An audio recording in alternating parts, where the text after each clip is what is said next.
Hey, what's up, guys? As you might have noticed, I do have to play catch up, but I briefly want to talk about one thing that really inspired me in this past week. I've been watching the anime Haikyuu, and you guys might know it's about volleyball. So this is actually a spoiler warning because I'm going to talk about one episode in particular that has really, I feel, changed my life and kind of the way I look at the world.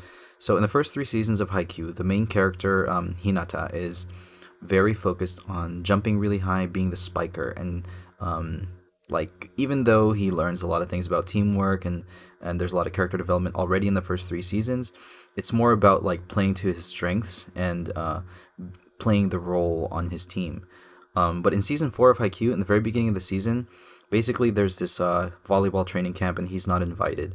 Um, and he's basically chosen to be the ball boy. He goes out of his way to go to the training camp even though he wasn't invited.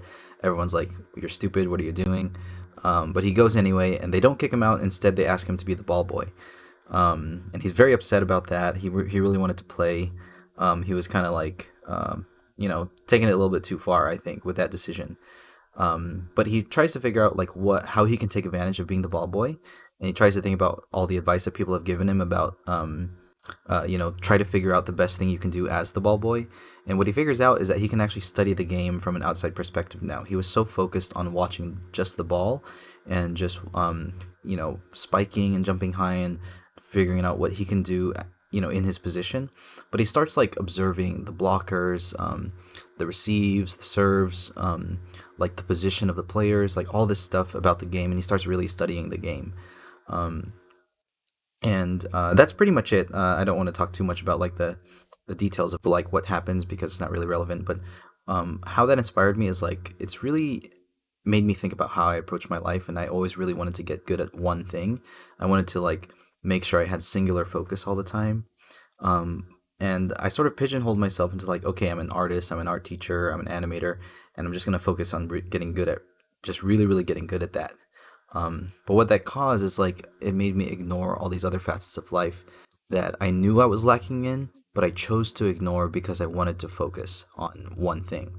But really, life is just a series of inputs and outputs. You know, the universe as a whole is a series of inputs and outputs. It's a function, and I've kind of talked about it a lot during this series.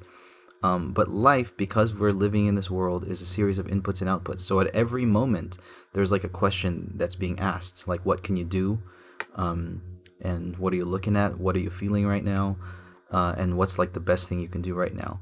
And I learned that in every facet of life, in every moment in life, there's probably a thing you can be doing right now that needs like that has an answer, that has a better answer than something that you previously did. So even if it's something like being hungry or having to go to the bathroom, those are like common, like we consider them minor things, or something a little bit more important like you feel dirty so you need to take a shower. Like there are optimizations you can make even in those little tiny things. And I think that mindset is like kind of what I've been trying to reach since I started this whole video series about 1% improvements. um, and I think that's kind of opened my mind. IQ has really drilled in the point that I've been trying to learn myself, that it's actually everything that I can improve at, not just art. Of course, art is would be my role, my main role. Like if I want to play to my strengths, I would get better than that. But I can improve my weaknesses too. And there's so much going on in life. There's so many things I can get better at. Cooking is one of them. I kind of want to get back into music, but also like practical home skills, like learning how to fix cars and fix a house and um, take care of a kid and like all these things that I don't really have much experience in. I'm ready to gain experience in the same playful yet competitive way that I approach the things that I do like. So that's kind of what I've learned recently. Um, I'm gonna try to keep up on the videos. I gotta catch up. I gotta do multiple videos a week, multiple a day. But I do want to. Obviously, this is something I'm committed to, and even though I've fallen behind now, I'm not gonna give up, and I'm just gonna keep going. So I hope you guys enjoyed that. I'll talk to you guys later. Bye bye.